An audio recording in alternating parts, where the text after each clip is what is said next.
नमस्कार, मैं करुणा शंकर त्रिपाठी आप सभी का स्वागत करता हूं अपने YouTube चैनल सरकारी जॉब पर। हम UPSI के अंतर्गत हिंदी सीरीज़ पढ़ा रहे हैं जिसमें आपको पढ़ना है आज कारक चैप्टर। संज्ञा के अंतर्गत आने वाला यह तीसरा चैप्टर है संज्ञा। तो चलिए, थोड़ा चैप्टर ये लंबा है तो बिना किसी देरी के हम शुरू करते हैं कि कारक होता क्या है। देखिए, सेंटेंस जो लिखा जाता है उसमें एक से ज़्यादा वर्ड्स आते हैं। आपने पार्ट्स ऑफ स्पीच पढ़ी होगी।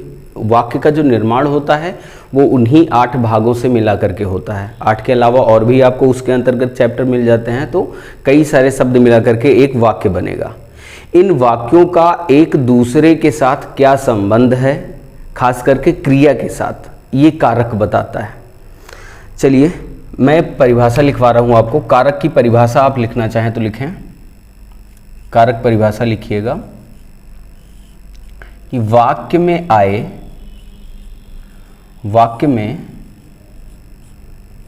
आए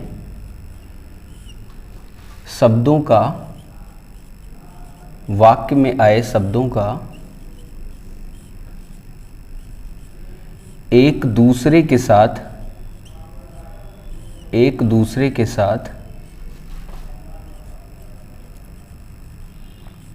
संबंध बताने वाले शब्द, एक चीज और नोट, खासकर क्रिया से संबंध बताने वाले शब्द।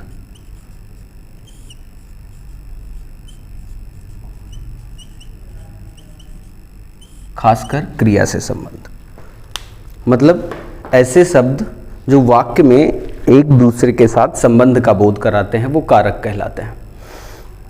एक पॉइंट आपको और बता रहा हूं, विभक्ति चिन्ह नोट करिएगा। विभक्ति चिन्ह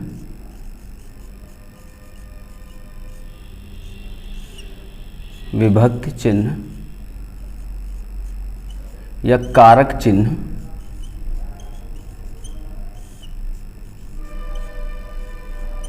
या परसर्ग, ये तीनों एक ही चीज है। ये क्या होता है? विभक्ति चिन्ह या कारक चिन्ह या परसर्ग। तो इसको लिखिएगा, शब्दों के अंत में जुड़ने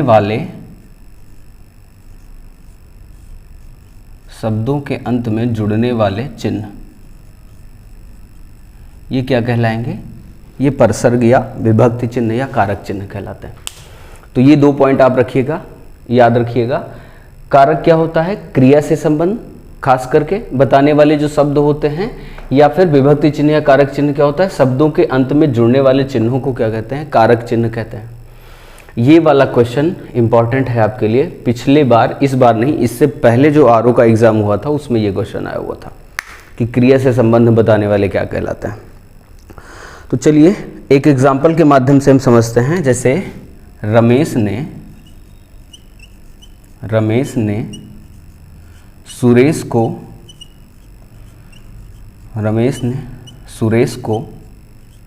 पुस्तक दी। अब देखते हैं इसमें कारक क्या है। तो यहाँ पर जो आप देख रहे हैं ने, और ये जो देख रहे हैं को, ये क्या है? देखिए, रमेश के बाद में जुड़ा हुआ है, सुरेश के बाद में जुड़ा हुआ है। ये क्या है? ये कारक चिन्ह है, या परसर्ग कहलाएंगे या विभक्ति चिन्ह कहलाएंगे।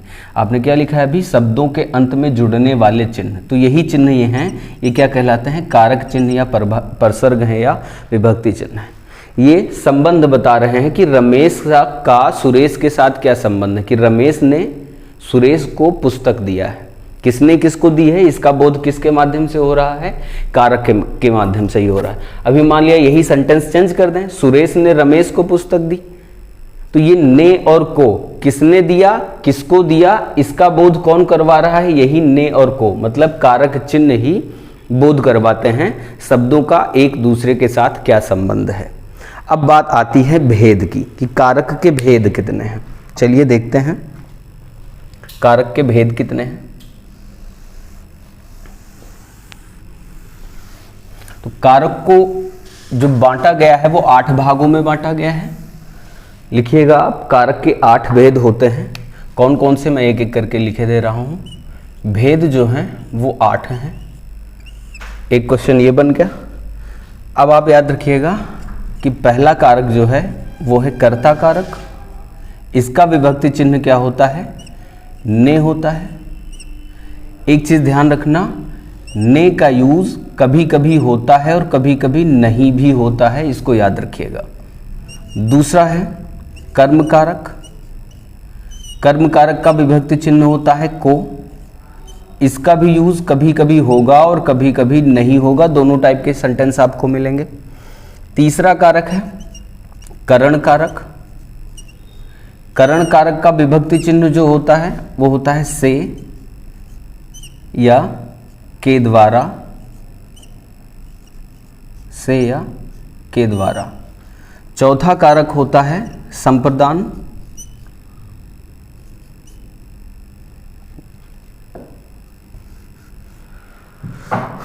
संप्रदान कारक, इसका जो विभक्ति चिन्ह होगा वो होगा को, के लिए, के वास्ते, के जरिए, निमित्त या के निमित्त,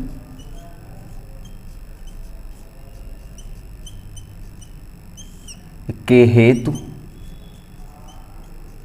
ये सब मिलेंगे, या इसका सेंस देने वाले और भी वर्ड्स अगर हैं तो। पांचवा कारक होता है अपादान। अपादान कारक में क्या होगा? अपादान कारक का भी विभक्ति चिन्ह होता है से, लेकिन ये अलगाव अर्थ में, अलगाव के अर्थ में।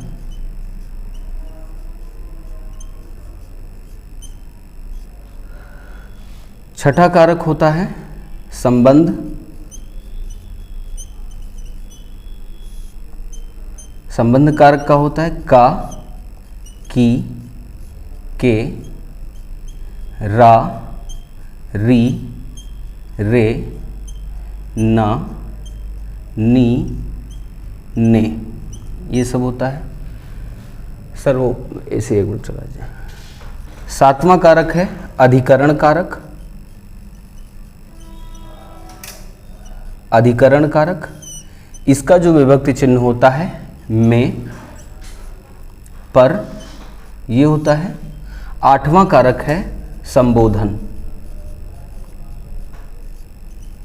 संबोधन कारक, इसका विभक्ति चिन्ह जो होगा वो होगा अरे, सुनिए, ETC, ये सब होता। तो एक बार मैं इसके सामने से हट रहा हूं, आप स्क्रीनशॉट लेंगे।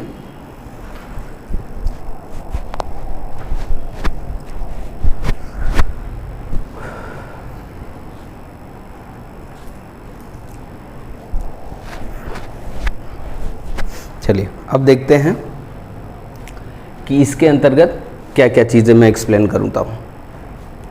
ये जो कर्ता कारक का विभक्ति चिन्ह लिखा हुआ है ने, इसका यूज कभी किया जाएगा और कभी नहीं किया जाएगा। ये अलग अलग सेंटेंस में अलग अलग टाइप से होता है। ज़्यादा टाइम नहीं लूँगा मैं, यहाँ पर जब पहुँचूंगा कर्ता कारक में फिर वहाँ पे बताऊँगा कि ऐसा कब कब होता है। ऐसे ही कर्म कारक का विभक्ति चिन्ह है को, इसका भी यूज़ कभी कभी करते हैं और कभी नहीं करते हैं। ये भी कंडीशन यहाँ पर पहुँचने पर देखते हैं। अगला है करण कारक, से या के द्वारा इसका विभक्ति चिन्ह होता है। संप्रदान कारक का को, के लिए, के वास्ते, के जरिए, के निमित्त, के हेतु, इन सभी का अर्थ एक ही है, सेम चीज़ है। आप किसी भी सेंटेंस में एक दूसरे को हटा करके कुछ भी लिख सकते हैं। अपादान कारक, इसका भी चिन्ह है से, अलगाव के अर्थ में यूज होता है। संबंध कारक, इसको मैं थोड़ा देखता हूँ। का, की, के, रा, री, रे, नानी, ने, ये लिखा हुआ है, आप बचपन से पढ़ते चले आ रहे हैं। का, की, के, इसका यूज आप देखे होंगे, जैसे रमेश का, सुरेश या राधा की या बच्चों के, ऐसे पढ़ा होगा। लेकिन रा, री, रे या ना, नी, ने, ये आप नहीं पढ़े होंगे। इसका डायरेक्टली यूज़ आपको नहीं मिलता होगा, बहुत सारे बच्चे इसका एग्जाम्पल नहीं बता पाते हैं। तो चलिए मैं बता रहा हूँ ये है क्या। ये जो रारी रे और नानी ने है, ये प्रत्यय लगे हुए हैं, मतलब ये शब्दों के अंत में होते हैं, शॉर्ट में इसको लिया गया है। जैसे रारी रे का मतलब तुम्हारा, तुम्हारी, तुम्हारे। का की के का मतलब एक तो डायरेक्टली मतलब हो गया का की के, और का की के का मतलब होता है आपका, आपकी, आपके, उसका, उसकी, उसके, उनका, उनकी, उनके। ऐसे ही ना नीने का मतलब अपना, अपनी, अपने। तो मैं इसको एक बार डिटेल में बोलता हूँ। का की के, आपका, आपकी, आपके, उनका, उनकी, उनके, तुम्हारा, तुम्हारी, तुम्हारे, अपना, अपनी, अपने। ये कई सारे वर्ड्स ऐसे बनेंगे। तो शॉर्ट में इसको लिख दिया जाता है कि जिन शब्दों के अंत में ये चीज़ें आएंगी वो। अगर मान के चलिए सारा लिख दिया जाए तो 3-4 लाइन में यही आ जाएगा, इसीलिए इसको शॉर्ट में लिखा जाता है। तो जो आप ये देख रहे हैं ये संक्षिप्त रूप देख रहे हैं। अगला है अधिकरण कारक, इसमें में और पर होता है। 8वां है संबोधन कारक, अरे, सुनिए, हो, अजी, सुनते हैं। कई सारे वर्ड्स आपको मिल जाएंगे और भी। मतलब जब हम किसी को बुला रहे हैं, किसी को पुकार रहे होते हैं, संबोधन कर रहे होते हैं किसी का, उनका जो यूज़ होता है वो ये लिखा होता है। चलिए इसको मैं हटाता हूँ, एक एक करके कारक शुरू करते हैं। पहला है कर्ता कारक। पहली हेडिंग रहेगी कर्ता कारक।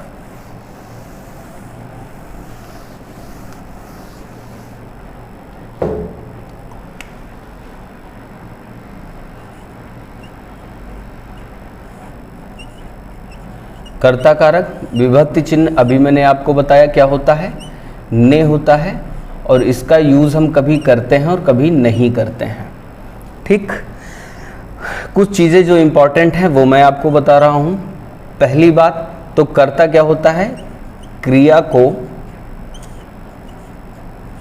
संपादित करने वाला, क्रिया को संपादित करने वाला, ये क्या होता है, कर्ता कहलाएगा। क्रिया क्या होती है, सबसे पहले आपको बता दें, मेन चीज़ यही है कि क्रिया क्या होती है। जब तक आप क्रिया नहीं पहचानोगे तब तक सेंटेंस में कैसे जान पाओगे कि उस क्रिया को कर कौन रहा है। तो क्रिया का सिंपल मतलब आप समझिए, क्रिया का मतलब होता है कार्य। मैं मान के चल रहा हूँ जितने बच्चे पढ़ रहे हों उनको कुछ नहीं आ रहा है, मैं इतना मान के चल रहा हूँ, मैं जीरो से समझाऊंगा आपको। क्रिया क्या होती है, कार्य। कोई भी सेंटेंस लिखा हो उसमें जो काम हो रहा होता है वही क्या है, क्रिया है। आया समझ में। जैसे मैं आपसे कहूँ कि रहीम पत्र लिखता है, रहीम पत्र लिखता है। अब आप देखिए इसमें अगर हमें क्रिया पहचानना है कि क्रिया क्या है तो कैसे पहचानेंगे। रहीम पत्र लिखता है, सेंटेंस लिखा हुआ है, कौन सा काम हो रहा है, लिखने का। तो यही लिखना क्या हो जाएगा, क्रिया हो जाएगी। क्या हो जाएगी, क्रिया। अब क्या बताया, क्रिया को संपादित करने वाला क्या कहलाता है, कर्ता कहलाता है। तो यहाँ पर जो क्रिया है लिखना, ये कौन कर रहा है, मतलब लिखने का काम कौन कर रहा है, रहीम कर रहा है। तो रहीम क्या हो जाएगा, कर्ता हो जाएगा। यानी कि रहीम शब्द में कर्ता कारक है। पहचान अगर आपको देखना है कि पहचान क्या है, तो क्रिया के साथ कौन लगाकर जब हम प्रश्न करेंगे जो उत्तर मिलेगा वो वाक्य का कर्ता होगा। क्या होगा, वाक्य का कर्ता होगा। जैसे सेंटेंस लिखा हुआ है, रहीम पत्र लिखता है। अब हमने क्रिया ढूंढी, कौन सा काम हो रहा है, लिखना। तो कौन लिखता है, रहीम। तो रहीम क्या हो गया, कर्ता। ये आपकी शॉर्ट ट्रिक है वाक्य में कर्ता को पहचानने की। ठीक, यहां से जो हम प्रश्न करेंगे कौन लिखता है तो उत्तर मिल जाएगा रहीम, यानी रहीम वाक्य का कर्ता है। तो ये हो गया आपका। अब बात आती है कि जो मैंने अभी बताया कि ने का प्रयोग कभी करते हैं और कभी कभी नहीं करते हैं, उसका एग्जाम्पल देखते हैं। यहां पर देखिए ने नहीं लगा हुआ है। नॉर्मली क्या होता है, कर्ता के साथ ये ने विभक्ति चिन्ह आएगा, लेकिन यहाँ पर सेंटेंस में रहीम करता है लेकिन उसके साथ ने विभक्ति चिन्ह नहीं आया हुआ है। तो ये क्या है, ऐसा रूप है जहाँ पर प्रयोग नहीं हो रहा है। दूसरा हम सेंटेंस बोलते हैं, यही चीज लिखा हुआ है, जैसे रहीम ने खाना खाया। अब देखिए सेंटेंस लिखा हुआ है, ने यहाँ पर आया हुआ है, यहाँ पर नहीं आया था, तो आपको दोनों टाइप के सेंटेंस मिल जाएंगे, कभी कभी ने का यूज़ होगा और कभी कभी नहीं होगा। अब बात आती है कि कब यूज़ करेंगे और कब नहीं करेंगे। तो इसके लिए आपको एक बहुत लंबी फहरिस्त नियमों की पढ़नी पड़ेगी कि कौन कौन से ऐसे नियम है, जब हमें पता चलेगा। तो नियम रटने से बेहतर है आपके दिमाग में वो चीज़ फीड है, पहले से पता है कि कौन सा सेंटेंस सही है कौन सा नहीं। पिछली क्लास में मैंने आपको बताया था, एक जिक्र किया था मैंने भाषा को सीखने के तरीके, उसमें बताया था कि कुछ ऐसे तरीके होते हैं जब आप डायरेक्ट लैंग्वेज को सीख जाते हैं सीधे मदर टंग के माध्यम, मतलब वही आपकी मदर टंग बन जाती है, वही मातृभाषा ही। तो ऐसे ही आप हिंदी भाषी क्षेत्र के लोग हैं, आपके दिमाग में ऐसी बातें बसी हुई हैं, उसके लिए कोई परेशान होने की जरूरत नहीं कि आप नियम रट्टा मारो बैठ के। देखिए यहाँ पर जैसे लिखा हुआ है, रहीम पत्र लिखता है। अभी मैं आपसे बोल दूं रहीम ने पत्र लिखता है, आप खुद ही बता दोगे ये गलत है। या यहाँ पर कह दें ने हटा दें रहीम खाना खाया, ये आपको गलत लग रहा होगा सुनने में ही, तो आप आसानी से टैकल कर लोगे कि कहाँ पर ने लगेगा और कहाँ पर नहीं लगेगा। नॉर्मली इसके लिए कई सारे नियम बनाए गए, जैसे एक नियम मैं बता रहा हूँ कि जो अपूर्ण भूतकाल के वाक्य हैं उसमें कर्ता के साथ ने नहीं लगता है। तो आप ऐसे कहाँ तक याद करोगे, कोई ज़रूरत नहीं याद करने की, डायरेक्टली आपको पता चल जाएगा। जैसे मैंने नियम अभी बताया कि अपूर्ण भूतकाल का जो वाक्य है उसके साथ कर्ता के साथ ने नहीं लगेगा। अपूर्ण भूतकाल मतलब पास्ट कंटिन्यूअस। अब यहाँ पर देखिए जैसे सेंटेंस लिख रहा हूँ मैं, रमेश ने खाना खा रहा था, अपूर्ण भूतकाल का वाक्य है। यहां पर देखिए ने चिन्ह आपको क्या है लगा दिया मैंने, और ये गलत है। सुनने में ही आपको गलत लग रहा होगा कि रमेश ने खाना खा रहा था, सही क्या होगा, रमेश खाना खा रहा था। ये आपको नियम जो मैंने अभी बताया कि अपूर्ण भूतकाल के वाक्यों में ने नहीं लगता है कर्ता के साथ, ये चीज़ नियम नहीं पता था आपको, फिर भी ये चीज़ आपके दिमाग में बैठी हुई है। तो इसके लिए परेशान होने की कोई ज़रूरत है नहीं, अगर आपके सामने सेंटेंस आते हैं तो डायरेक्टली आप उस चीज़ को समझ जाओगे। चलिए आगे बढ़ते हैं। ये हो गया आपका कर्ता कारक, सिंपल सा। मैं एक बार रिकॉल करवा रहा हूँ, विभक्ति चिन्ह ने होता है, जरूरी नहीं है कभी लगेगा कभी नहीं लगेगा। क्रिया को संपादित करने वाला कर्ता कहलाएगा। पहचानना अगर है आपको तो क्रिया जो हो वाक्य में उसके साथ कौन लगाकर प्रश्न करिए, जो उत्तर मिलेगा वो कर्ता होगा। बस इतनी सी चीज़ें आपको याद रखनी है। नेक्स्ट हम बढ़ते हैं कर्म की तरफ। ये बहुत ज़रूरी है आपके लिए जानना, कर्म कारक क्या होता है। कर्म आपके लिए पहचानना इसलिए ज़रूरी है क्योंकि जब आप क्रिया चैप्टर पढ़ेंगे वहाँ पर भी कर्म के आधार पर क्रिया को बांटा गया है, तो वहाँ पर भी आपको यही सेम चीज़ दोहरानी पड़ेगी, फिर से पढ़ना पड़ेगा। तो इससे बेहतर है आप यहीं पर समझ लीजिए। इसका भी यूज़ कभी करते हैं और कभी कभी नहीं होता है। सेम वही कंडीशन यहाँ पर भी अप्लाई हो जाएगी, परेशान होने की ज़रूरत नहीं है, डायरेक्टली आप सेंटेंस पढ़ेंगे जान जाएंगे। अब बात आती है कर्म क्या है। तो वाक्य में जो क्रिया आती है उस क्रिया का प्रभाव जिस पर पड़ता है, क्रिया का प्रभाव, ये सिंपल सा है। इसको ग्रामर की भाषा में और तरीके से डिफाइन कर सकते हैं, क्रिया का फल या क्रिया का व्यापार। ये वर्ड आपके मतलब लैंग्वेज में यूज़ किए जा सकते हैं, याद रखिएगा इनको भी। तो जो क्रिया होगी उसका प्रभाव फल या व्यापार जिस पर पड़ेगा वो क्या होगा, जिस पर पड़ेगा वो होगा कर्म। जैसे सुरेश ने रमेश को पीटा, क्या हो गया, सुरेश ने रमेश को पीटा। किसने पीटा है, सुरेश ने। या कौन पीट रहा है, सुरेश पीट रहा है तो सुरेश हो गया कर्ता। किसको पीट रहा है, रमेश को पीट रहा है। चोट किसको लगेगी, रमेश को ना, यानी क्रिया मार खाने की चोट किसको लग रही है, रमेश को। तो प्रभाव किस पर पड़ेगा, रमेश पर ही पड़ेगा ना। तो आप ऐसे आसानी से समझ सकते हो। फिलहाल मैं आपको ट्रिक बता रहा हूँ या पहचान का तरीका बता रहा हूँ। पहचान क्या है ये मोस्ट इम्पॉर्टेंट है आपके लिए, मैं अभी से बता दे रहा हूँ, मोस्ट इम्पॉर्टेंट, आप ज़रूर याद रखिएगा। पहचान इसकी क्या है, कर्म को पहचानने की, कि किसी भी सेंटेंस में जो क्रिया होगी, सबसे पहले आप क्रिया को पहचानेंगे। क्रिया को पहचानने का तरीका मैंने आपको बता ही दिया था, जो काम हो रहा है वही क्रिया होती है।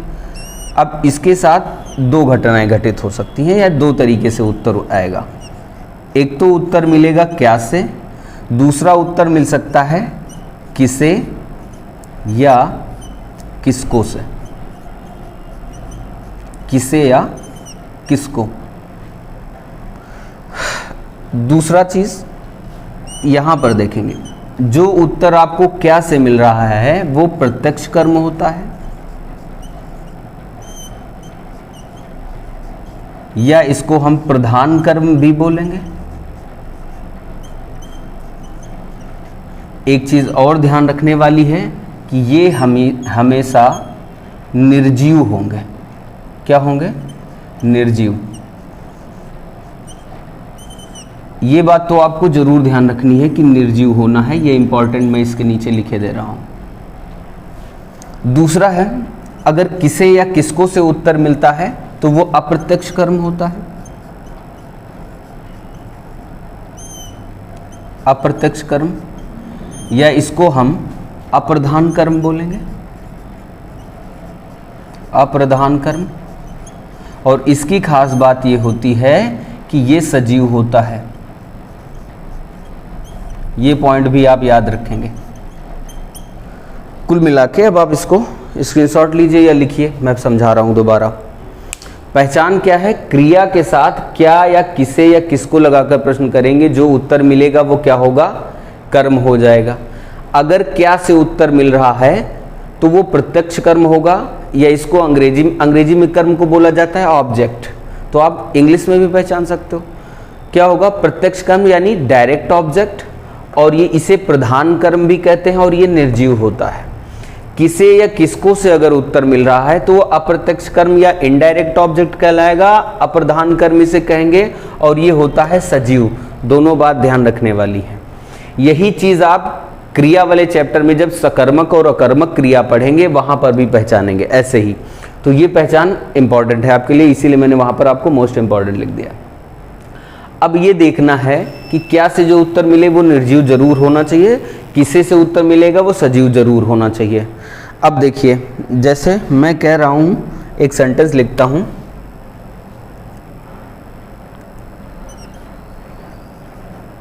राधा सेब खा रही है। राधा सेब खा रही है। अब इस सेंटेंस में कैसे पहचानेंगे? सबसे पहले क्या पकड़ेंगे? क्रिया। क्रिया क्या है? कौन सा काम हो रहा है? खाने का। खा रही है क्या हो जाएगा? क्रिया हो जाएगा।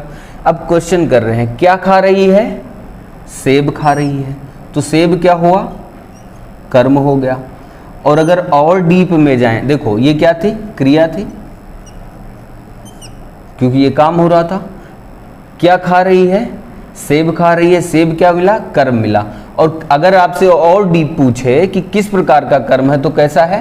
प्रत्यक्ष कर्म है। तो इसके सामने क्या लिखेंगे? प्रत्यक्ष कर्म। और देखो ये क्या है? निर्जीव है। सेब क्या होता है? निर्जीव ही होता है। पेड़ से तोड़ दिया गया ना, अलग है तो निर्जीव ही है। अब ये राधा क्या है? मैंने अभी बताया था। कौन खा रही है? कौन से जो उत्तर मिला वो क्या होता है? कर्ता होता है। तो ये क्या हो गया? कर्ता। ऐसे ही सेंटेंस के एक एक पार्ट को हम एक्सप्लेन करते चलेंगे। वाक्य में आपके जो चीजें भी आ रही हैं वो क्या हैं वो जानना बहुत जरूरी है आपके लिए। तो उम्मीद करते हैं ये चीज आपको फिलहाल समझ में आई होगी। दूसरा लिखते हैं हम सेंटेंस, जैसे अभी मैंने बताया, रमेश ने सुरेश को पीटा। काम कौन सा हो रहा है? पीटने का। तो पीटा क्या हो जाएगी? क्रिया हो जाएगी। अब बताया मैंने कि क्रिया के साथ क्या लगाकर प्रश्न करिए या किसे लगाकर। क्या पीटा? पता नहीं चल रहा है ना। किसको पीटा? सुरेश को। तो सुरेश क्या हो जाएगा? कर्म हो गया, या हम कह सकते हैं अप्रत्यक्ष कर्म। कैसा कर्म है? अप्रत्यक्ष कर्म है, अगर और आप डिटेल में देखें तो। और ध्यान दीजिए सुरेश क्या है? सजीव है। तो ये चीज याद रखना कि क्या से जो उत्तर मिले वो निर्जीव होना चाहिए, किसे से जो उत्तर मिले वो सजीव होना चाहिए, अन्यथा गलत हो जाएगा। आप कर्म तो निकाल ले जाओगे लेकिन अगर वो पूछ रहा होगा एग्जाम में कि प्रत्यक्ष या अप्रत्यक्ष कर्म में से कौन सा होगा, तब आप गलत कर जाओगे। जैसे कई बार ऐसा होता है, जैसे मैंने कह दिया चिड़िया उड़ रही है, चिड़िया उड़ रही है। अब यहां पर आप बताओ क्या उड़ रही है, आंसर दे दिया चिड़िया। तो क्या चिड़िया निर्जीव है? नहीं है ना। अभी देखो क्या से उत्तर मिला, अगर आपके दिमाग में आ गया क्या उड़ रही है, तो चिड़िया उड़ रही है, तब आपको निर्जीव उत्तर मिल रहा है। यहाँ पर क्या से क्या उत्तर मिलना चाहिए, निर्जीव मिलना चाहिए, यानी कि ये कहीं ना कहीं आप कुछ गलत कर रहे हो। तो इस बात को आप जरूर ध्यान रखिएगा कि जो क्या से उत्तर मिलेगा वो निर्जीव और किसे से उत्तर मिलेगा वो सजीव होगा। यहाँ पर देखिए क्या मिल गया आपको, यहाँ पर क्या से उत्तर मिला था, कर्म था, प्रत्यक्ष कर्म, और ये निर्जीव है। यहाँ किसे से उत्तर मिल रहा है, तो ये भी कर्म है, अप्रत्यक्ष कर्म है, और कैसा है, सजीव है। अब ये रमेश क्या है, रमेश क्या हो जाएगा, कौन पीट रहा है, रमेश, तो कौन से उत्तर मिलेगा वो क्या होता है, कर्ता होता है। तो ये हो गया वाक्य का कर्ता। अब यहाँ पर देखिए ये ने और को, ये क्या लगे हुए हैं, को देखिए कर्म कारक का विभक्ति चिन्ह है, तो ये क्या हो गया, कर्म हो गया। यहाँ पर ने क्या है, कर्ता कारक का होता है, तो लगा हुआ है। अभी मैंने बताया कर्ता और कर्म दोनों में विभक्ति चिन्ह कभी लगते हैं और कभी नहीं लगते। यहाँ पर देखिए इस वाले सेंटेंस में दोनों में नहीं लगे हुए हैं, इस वाले सेंटेंस में दोनों में लगा हुआ है। ठीक, तो ये हो गया आपका कर्ता और कर्म। अब देखते हैं कर्म कारक के कुछ प्रयोग होते हैं, वो कहाँ कहाँ पर होंगे। इसको अगर आपको स्क्रीनशॉट लेना है तो ले सकते हैं, फिलहाल मैं आगे तब बढ़ता हूँ।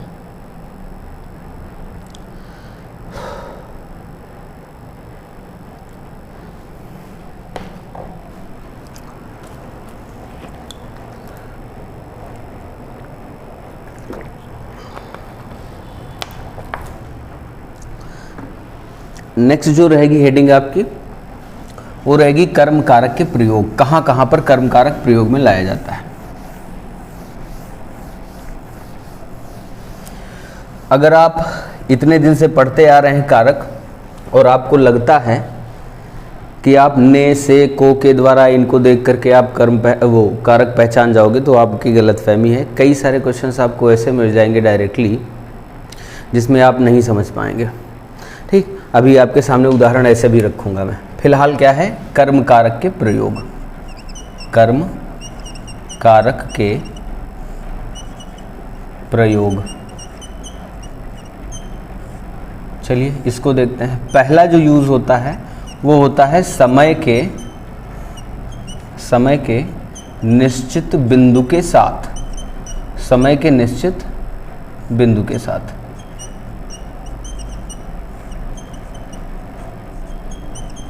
ये क्या होता है, ये हो गया जैसे किसी सेंटेंस में समय का यूज़ हो रहा है, जैसे सोमवार।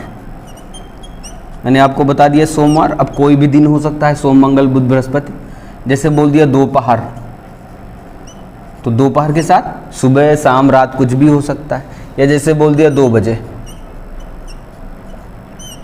तो 2 बजे, 3 बजे, 2:30 बजे, 5 बजे कुछ भी हो सकता है।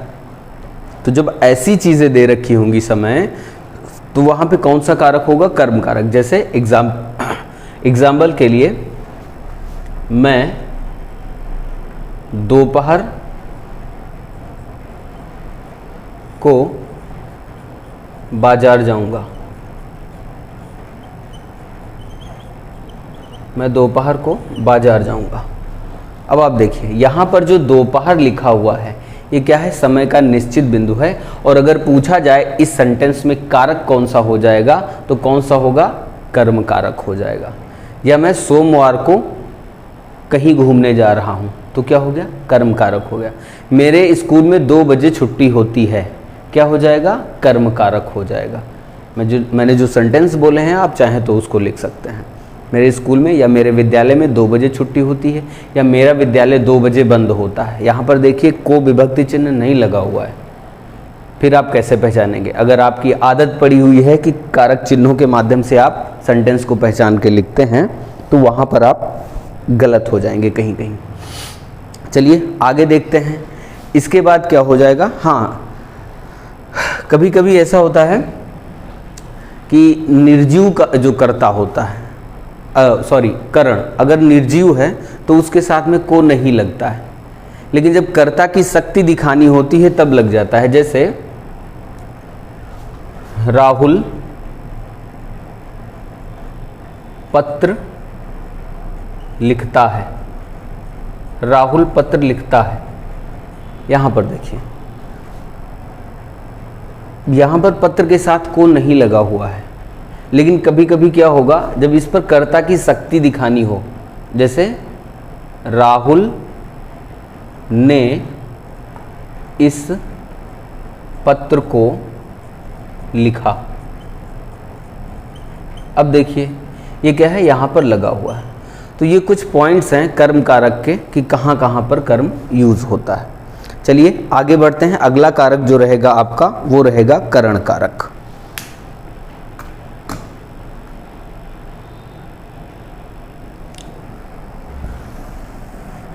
अब इसके बाद जितने भी कारक हैं उनमें कोई शर्त नहीं है कि इनका यूज कभी होगा और कभी नहीं होगा, बस केवल दो के साथ ही ऐसा होता है। अगला कारक है करण कारक।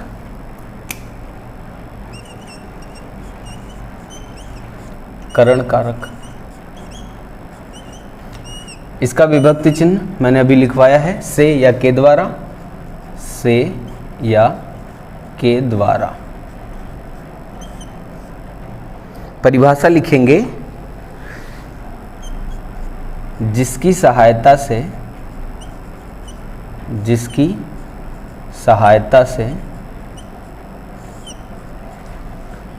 क्रिया को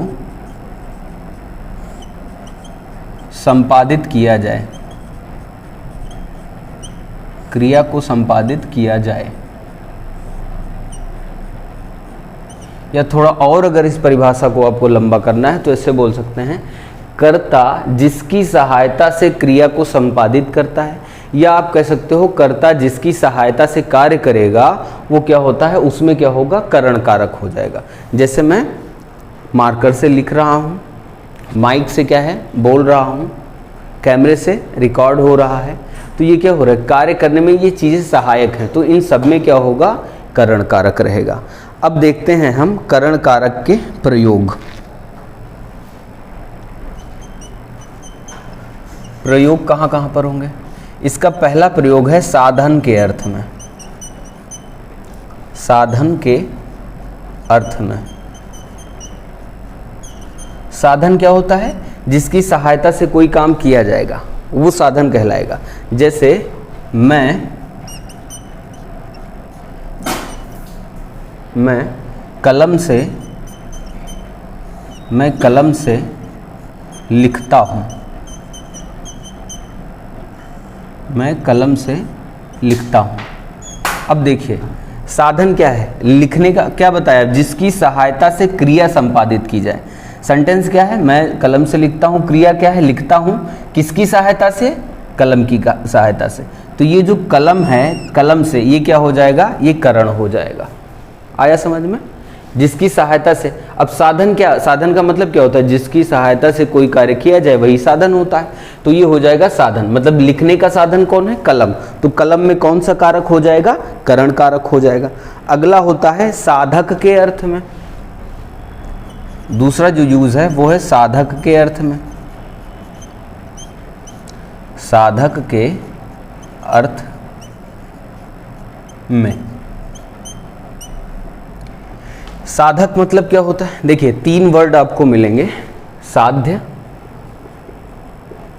साधन और साधक। साध्य का मतलब होता है लक्ष्य, जिसको हमें प्राप्त करना होता है, वो लक्ष्य है। जैसे आपको यूपीएसआई में वर्दी आपका क्या है, लक्ष्य है, तो ये साध्य हो जाएगा। साधन क्या है, जिसकी सहायता से आप लक्ष्य को प्राप्त कर सकें, या लक्ष्य को प्राप्त करने में जो चीज़ें सहायक होंगी वो क्या हो जाएंगी, साधन हो जाएंगी, यानी कि सहायक सामग्री हो सकती है ये। साधक क्या होता है, आप स्वयं हैं, मतलब जो टारगेट बनाता है वो साधक कहलाता है। तो ये एक हिसाब से कह सकते हो कर्ता ही होता है, जो कार्य करने वाला। तो साधक के अर्थ में क्या होता है, साधक के अर्थ में करण कारक होगा। शर्त क्या है इसकी, उसके साथ से या के द्वारा लगा होना चाहिए। जैसे मुझसे मुझसे बोला नहीं जा रहा, मुझसे बोला नहीं जा रहा। तो यहाँ पर देखिए ये जो मुझसे लिखा हुआ है ये क्या है, साधक है। इसके पीछे विभक्ति चिन्ह भी लिखा हुआ है, आप आसानी से पहचान सकते हो कि मुझसे बोला नहीं जाता, तो यहाँ मुझसे क्या हो जाएगा, साधक हो जाएगा। अगला हम लिखते हैं सहित अर्थ में। तीसरा है सहित अर्थ में। सहित अर्थ में जैसे विद्यालय में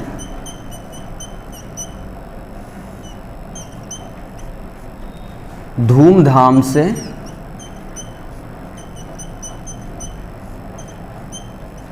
पार्टी की गई। विद्यालय में धूमधाम से पार्टी की गई या स्कूल में धूमधाम से पार्टी की गई। तो धूमधाम से ये जो लिखा हुआ है इसका मतलब क्या हुआ, धूमधाम सहित। ठीक, या जैसे एग्जाम्पल मैं बोलूँ, मैं सब्जी से रोटी खा रहा हूँ, मतलब सब्जी सहित हो जाएगा। तो जब दो चीज़ें मिला करके कोई काम करें, जैसे धूमधाम से धूमधाम सहित, तो जो से का अर्थ जब सहित में निकले वहाँ पर भी क्या हो जाएगा, करण कारक होगा। चौथा देखते हैं पहचान के अर्थ में। पहचान के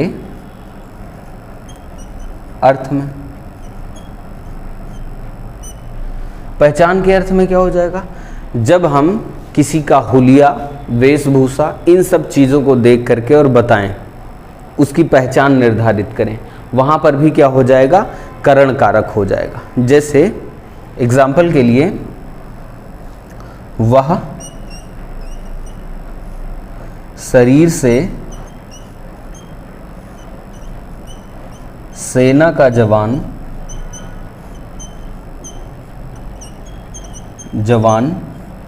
लगता है।